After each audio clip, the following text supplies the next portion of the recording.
This is the MTPredictor weekly update for March 4th. So it's been a while since we did a video update, and we just had some rough weather come through this part of the country, as a good section of the country saw those pretty devastating tornadoes, and certainly thoughts and prayers with all the families that have gone through that. We had tornado warnings and so forth come through our area, and our property has actually been hit by a tornado. It was a year or two ago now, and it's not a fun experience, to say the least. It will really drain you. So I'm going to keep it a little shorter tonight, but there's some stuff we do want to cover. I've got up the weekly S&P here, as we've made some progress into some decision point resistance. You can see the ABC pattern here, and the decision point resistance, this next area off the highs back in May, the 6th week of May 6th there. And you see that next resistance area just below 1400. But this area up here is the one I want to kind of take note, because it's the one I've been telling you about. Remember, we had on the S&P, here was our March lows, and again, if I put our Elliott wave analysis on here, you can see the 5-wave pattern down here, and that's where the market bottom came in right at the minimum wave 5 target, and we got a major buy signal there with divergence and everything happening. And of course, what we look for then is a correction back to the wave 4 DP, which is in this area. And what we typically look at is, if this resistance area holds as resistance and the market sells off, we expect the prior trend to continue. But if it takes this area out to the upside, what it's telling us is that this whole 5-wave pattern down is going to be erased at some point. And so we take a decision point off the top of wave 1 here, and you see that's where this line is, this area of resistance. So this is where we're headed. This is, I believe, where we're headed on the bigger scheme of things. So no surprise that we've made it back this far. Now we are at some resistance. We see on the STF here, our strength indicator for the trend, it has exceeded the strength band to the upside here, and doesn't mean that we can't get a pullback. In fact, what we want to look for is, if we do get a pullback, that if this STF remains strong, it's telling us, even though we're getting a pullback, we're going to see higher prices later on after the correction. Another interesting thing to note here is, basically, we had 22 weeks of correction here. Well, we've just hit week 21. Monday will be, or Sunday night here, we'll start week 22 of the ascension off the lows here. Alright, so just an interesting thing to note. I want to pull in the chart of the Dow on the monthly time frame, and I'm just going to use our Elliott wave tool again.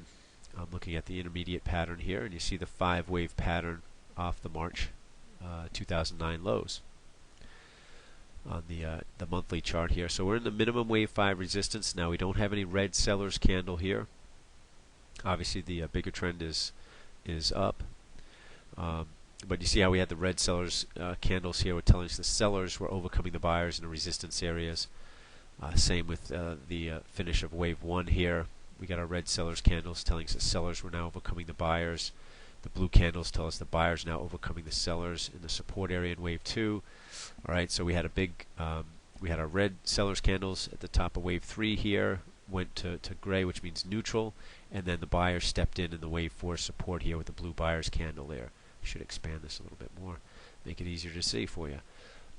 Alright, so we've come up into minimum wave 5. Alright, no indication yet that sellers are overcoming buyers in this resistance area. So we'll keep an eye on that. But we do have a pattern here that we do have to watch.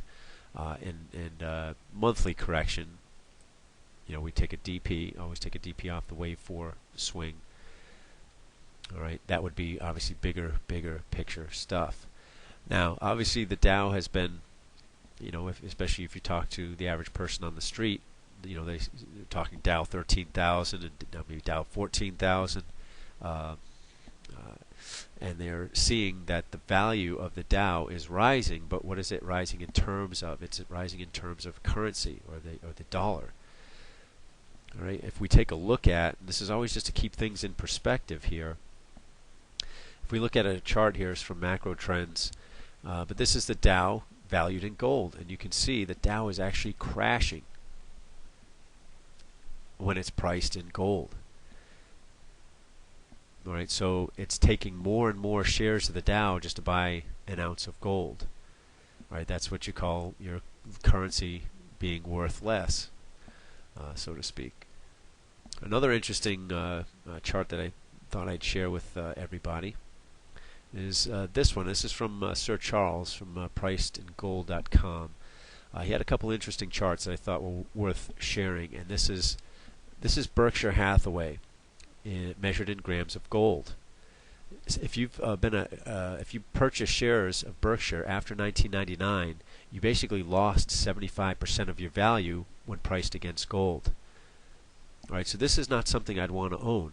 But look here in terms of, here's Apple.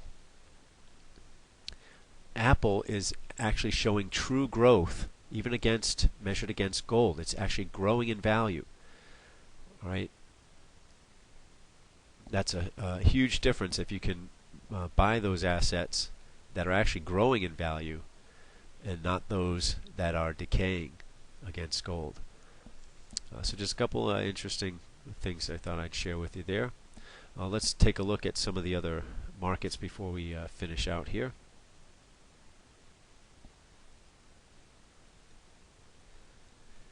Right, here's the silver chart here. Again, just to recap on the long buy setup on silver with the blue STF there.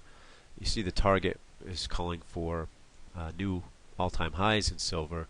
We're going to take a decision point off the B swing here as well. That's going to be resistance as well. But at this point, as far as if you're long this, you're at the 100% initial risk line there, and so stops a move to the entry, and that's been the case for a few weeks now. So it's in a no-lose trade here, so that's a good position to be in. And the same with gold. If we take a look at gold here. All right, same basic pattern. All right, we did have that nice pullback there last week, but as far as our trade goes, this target's a little smaller. Doesn't require us to make a new high there in gold at 1899.80, but the stop at this point can move, is moved to the entry, and it has been for a few weeks. Just to kind of recap that as far as that position. So gold and silver in positions you can't lose on if you're long those, and you mine those stops at the entries there. Let's look at oil. This is the April contract here, and just an ABC pattern here. This is the last kind of start of that swing into the lows here, and this was a good support area. We've got a decision point we're going to take off of this area. Alright, so we're kind of in the middle here. This is the weekly chart. Let me just go to the daily chart here. Alright, so here was the last long in the daily chart. Alright, and we hit that target, of course, a while ago. We made the pullback here in the wave, I believe it's wave 2 or B here, and we've gone up wave C from here. Let's just project up wave C.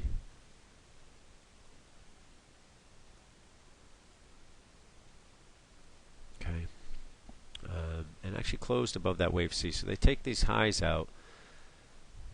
It's possible this could turn into wave 3, and we'd be looking at this area up here, just above 114 in oil. Let's just go back to the weekly chart here.